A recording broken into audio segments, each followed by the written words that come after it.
formal Dharma talk prepared. I just want to talk about our practice and the center and where we're at, and then in our discussion, I'd like to hear from you on your aspiration for the year, you could say, with your practice. But yeah, a few things I'd like to just kind of acknowledge and recognize the kind of milestones for the group and for me personally. So I started a sitting group on the first Monday of January 2012. I had been made a Dharma holder the month before, in December of 2011. And Gakyo was with me on that day and has been with the group ever since. She helped me.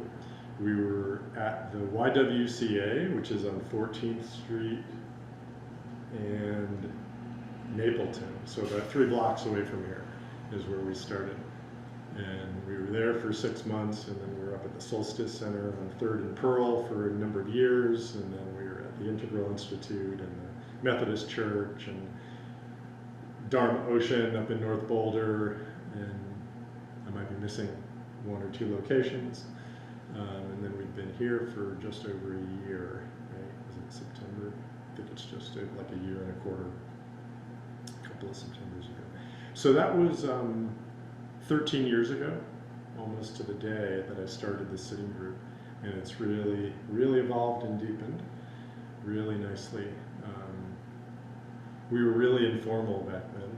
It wasn't even a circle, it was just a mob of people kind of with me up in the front normally, and it was usually a mixture of, meditation practice and talks and back rubs, and it was a more kind of loosey-goosey, if you will.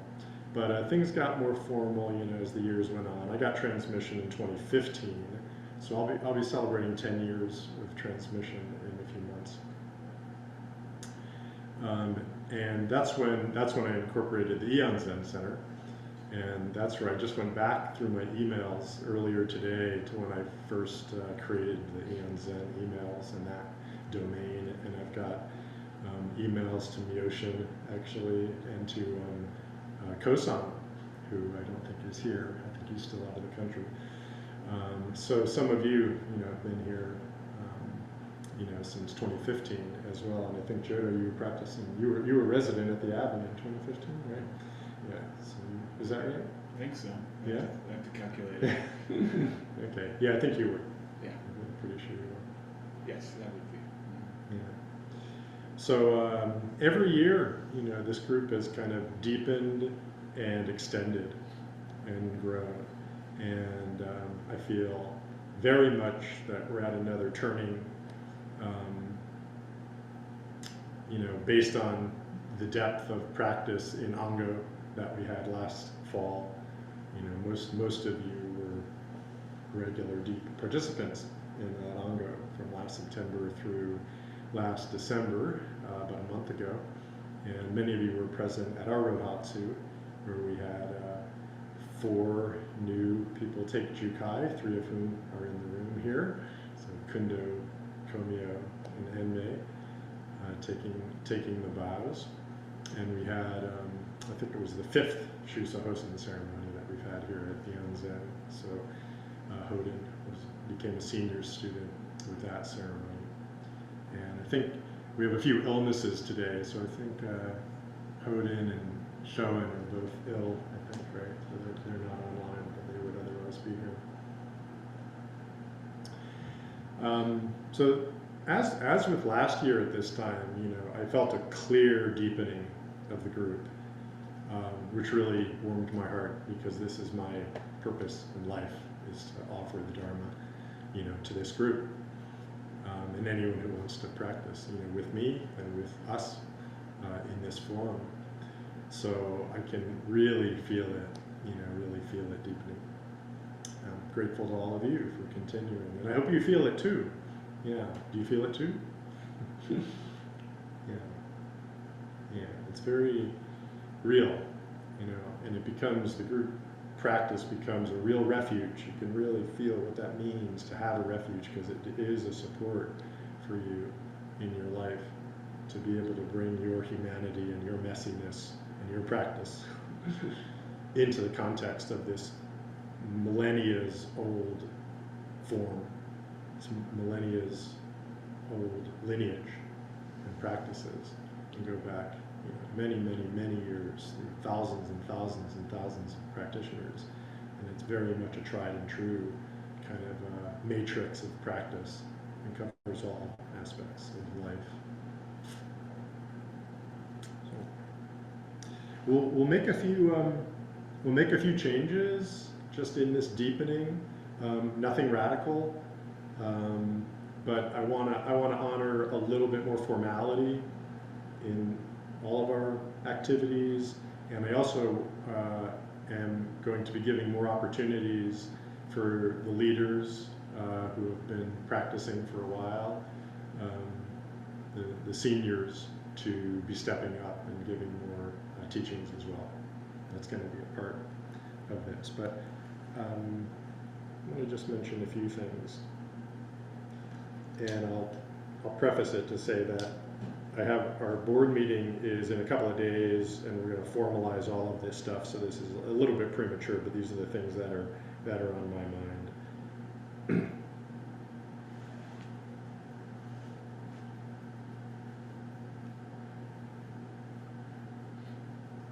Yeah, the first thing is, this is such a nice bench.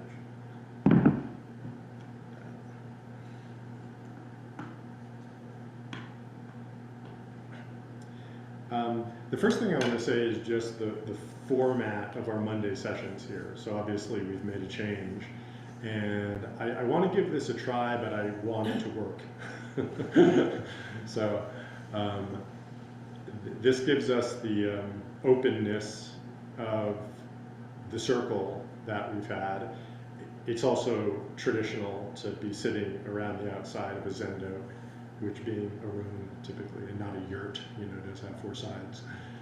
So this is very traditional. Now in a traditional zendo, there would be rows, you know, either this way or this way. And I don't want to have that, you know, kind of feel. I do want the kind of circular feel, but I think the orthogonality of this, you know, gives perhaps some discipline to the practice. You know, the energy. I think of the room this way. I feel like might be what I'm looking for. So I don't know. First impressions of this.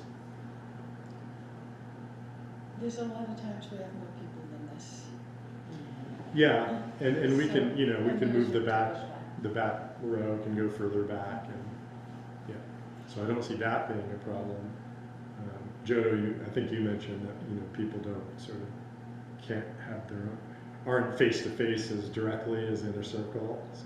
From where you're sitting now, though, I think everyone can see you. So. Mm-hmm. Okay. Yeah, it's probably like seeing each other. Might be the thing. Any other feelings? It does seem like more like a traditional zendo, Mm-hmm. so it has that kind of has a tad more formality. Yeah. Yeah. Okay. So yeah, I'd like that, and we'll give that a go.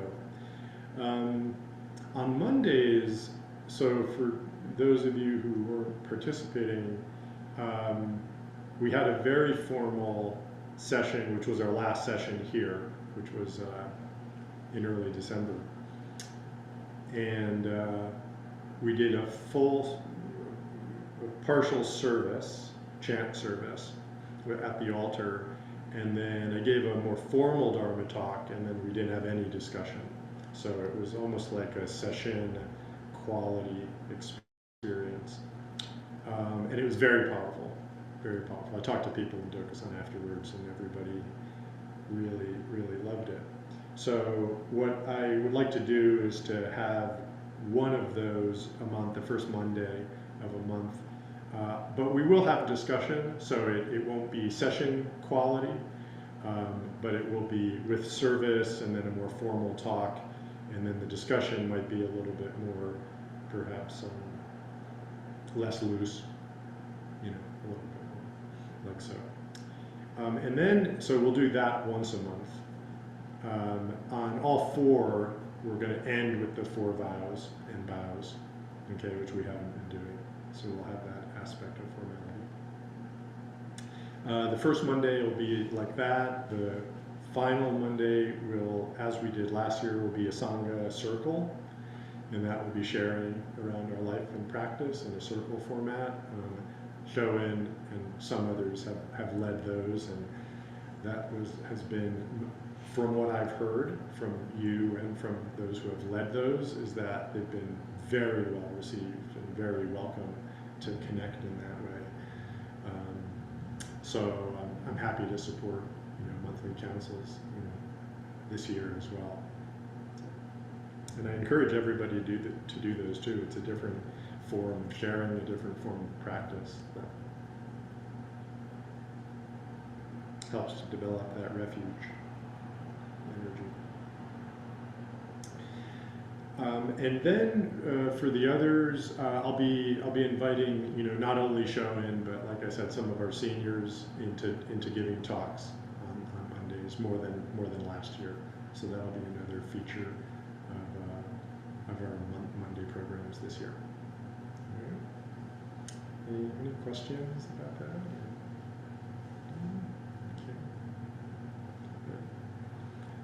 Let's see, so our Dokusan Daisan schedule is going to change a little bit. I'll be offering Dokusan on Tuesdays and Thursdays. I'm going back to Tuesdays and Thursdays.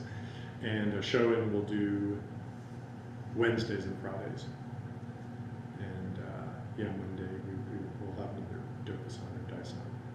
So that will be that schedule. Let's see, we'll have our morning virtual periods will stay the same with the 2 periods that we have.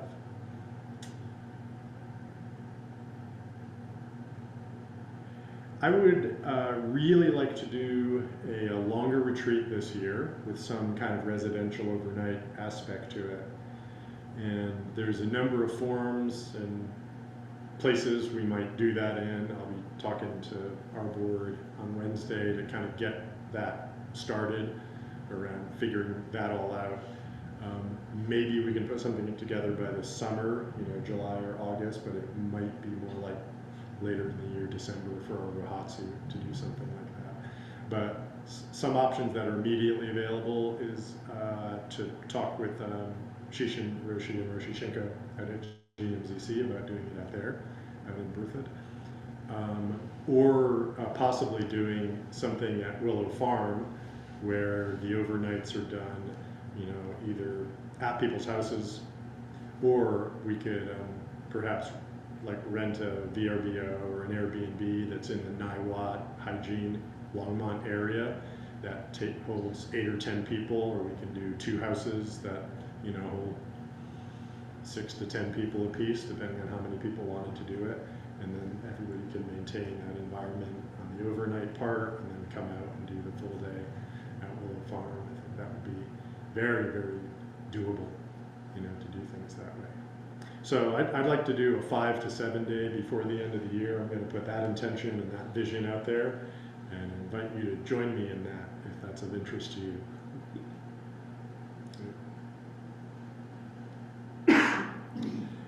I'd like to have some more regular Sangha socials, right? And we'll be asking for somebody to take the lead on those, like to have 2 or 3 a year.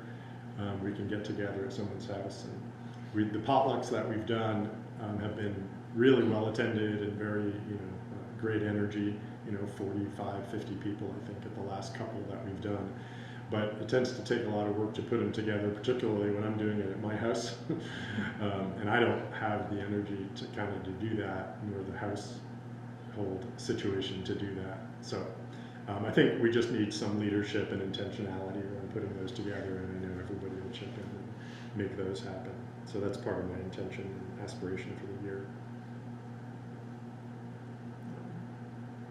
Yeah, the last thing I'll mention right now in terms of the year is we have sort of a latent cohort of people who are remote that I want to create more structure and support for them.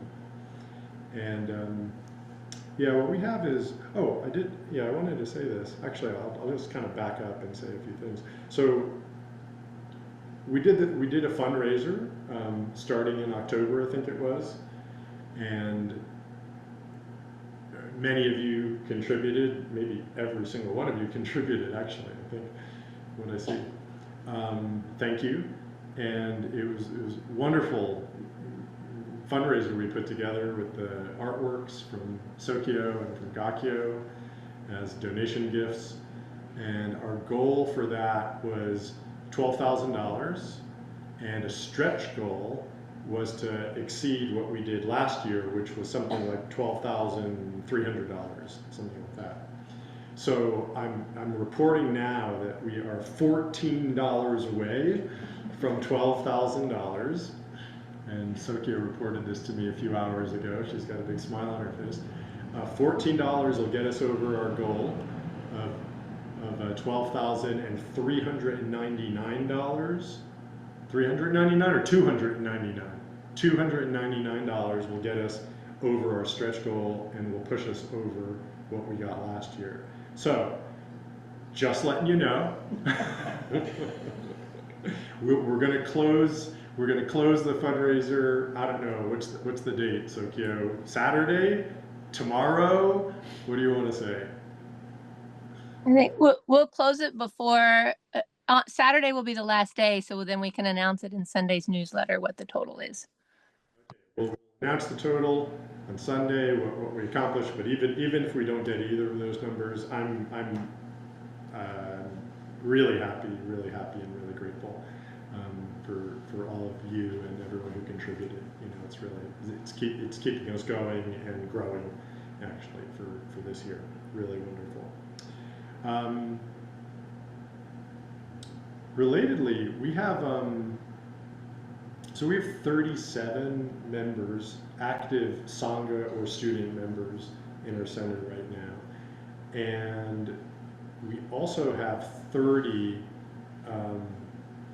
Zen Foundations members. So some of you know of the Zen Foundations class, which we ran as a year-long live / curricular material, offline passive content curricular material series. It was 2 years ago we did that, and then we've been offering that as passive content. Somebody can just buy the course and get everything for $180 or $90, depending on different tiers and such. And we have 30 people who've actually purchased that at some level. And I would like to really offer, not only to them, but to anybody else who kind of comes in the door, who's primarily, interested in a remote practice and would like more ongoing support. So I'll be talking to the board about putting something together that offers all of those foundations members and anybody else who kind of comes in the door. And we have every month or so, there's 1 or 2 people who might write in from another country or another state asking if they can participate or asking if they can study with me or if they can do Jukai. And we have some ways to do that, but this will be a more supported sort of pathway for people to come in and practice. So that's just a heads up, actually. That I want to open the umbrella to remote people to engage more regularly with more leadership and participation. Yeah. Okay. Yeah. So those are the kind of the formal aspects, of the group practice, that I see in the coming year. I'm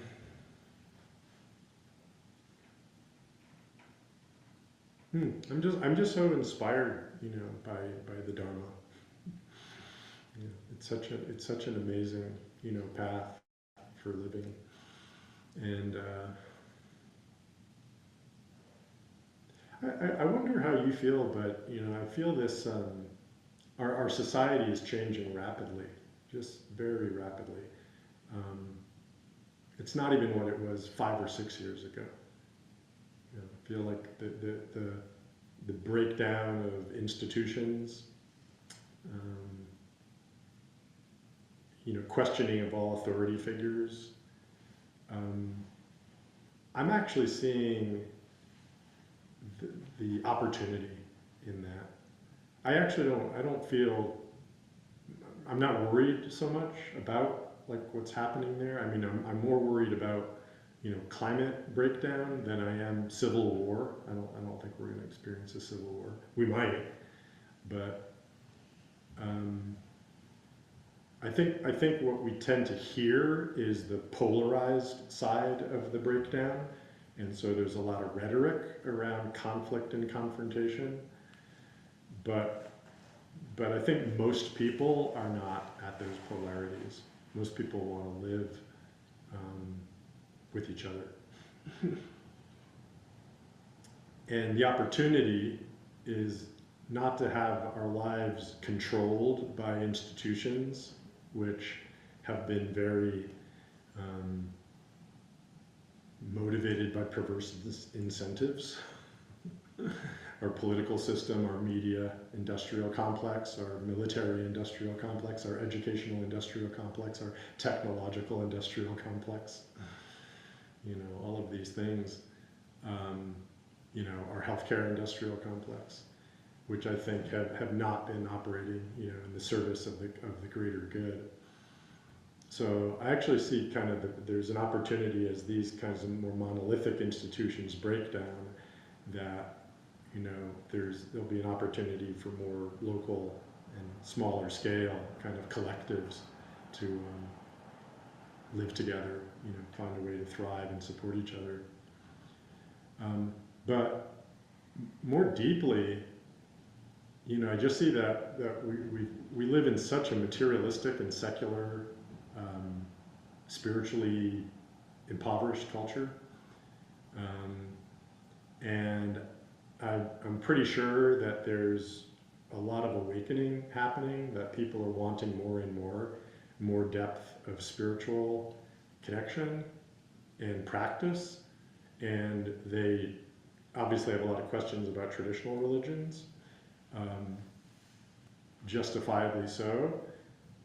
But I think the religious institutions that are going to survive through this great transformation we're going through are ones that are going to be more responsive to people and less autocratic and institutional in the way they function. I think that's what this is. Zen has always been like a bottom-up practice. It's responsive to the people who want to practice in the form. Of course, the lineage and the teachings come from the lineage and the teachers, but we're not a priestly caste. There's not a priestly caste here. There's no intermediaries here. It's about the teachers are leading you in a practice of experiential awakening for your own experience of awakening. So, these qualities of faith, doubt, and determination, which we've talked about a lot as the three modalities of mind that we bring to our practice, right? It's that faith one that has gotten these institutions into trouble, because they ask people to just take things on faith, and then in many cases they have not justified the faith that's put into them. So people have given up. Hi, do you want to come in? There's somebody peering in there. People perhaps something about the nature of the institutions themselves, and perhaps something about the teachers in it on occasion, have given up their power to these institutions and priestly castes and such. And so their faith has they've been participants in that as well, but then their faith hasn't been rewarded. So this faith dimension that we're also called upon as Buddhists to practice, is somewhat, perhaps questioned. But in Buddhism, it's faith, but it isn't blind faith. It's faith that what you're hearing from the teachings and the teacher is true, or you can even say might be true, until you experience it yourself. And then you experience it yourself, it's not even faith anymore, it's knowledge, it's knowing, it's gnosis. Right? But that's where this path goes, always. Everyone here has developed in your own personal knowing, the truth of the Dharma, right? Your experience of the Dharma. So that's an infinite path of knowing. But that quality of faith changes, it shifts. It's not the teachers and the teachings that are your main guides. It becomes your own inner teacher, your own intuition, your own knowingness that becomes your main guide. So there's this phrase we have about putting the Buddha seal on yourself. You put the Buddha seal on yourself. That's what's happening here in a Zen Center. So I actually feel like this is a really perfect form, for what I think is going to be a real spiritual awakening across the world. I think this kind of form of practice is really right, for a lot of people. Not for everybody, but yeah. So I'm inspired by the Dharma. Yeah. You've heard this said, I think it was Thich Nhat Hanh who said it, that Maitreya Buddha, the Buddha of the future, is not going to appear in the form of a person, but in the form of a group. What's that? Dalai Lama. Oh, the Dalai Lama said that? Oh, okay. In the form of what he said, a Sangha. Okay, yes, yeah. Yeah, in the form of a Sangha. So, maybe. Interesting.